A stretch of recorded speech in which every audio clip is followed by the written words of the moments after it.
शेर और चालाक लोमड़ी।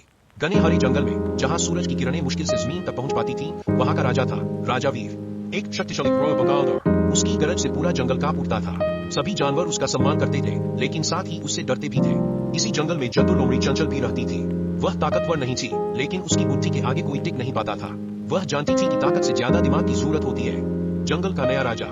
एक दिन जंगल में अफवाह फैल गई कि राजा वीर अब बूढ़ा हो रहा है और उसे हराना आसान होगा।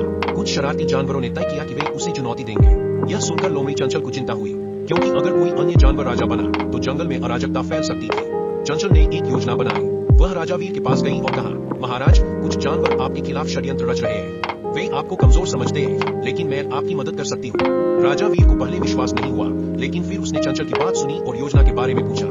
चतुराई बनाम ताकत। चंचल ने कहा, आपको अपनी शक्ति साबित करने की जरूरत नहीं है, बल्कि अपनी बुद्धिमत्ता से उन्हें हराना होगा। कल एक सभा बुलाइए और वहां मैं आपकी सहायता करूंगी। अगले दिन सभी जानवर इकट्ठा हुए। जंगल के कुछ दुष्ट भेड़िए और जंगली कुत्ते बोले, राजा वीर अब बूढ़ा हो चुका है, हमें एक नया राजा चुनना चाहिए।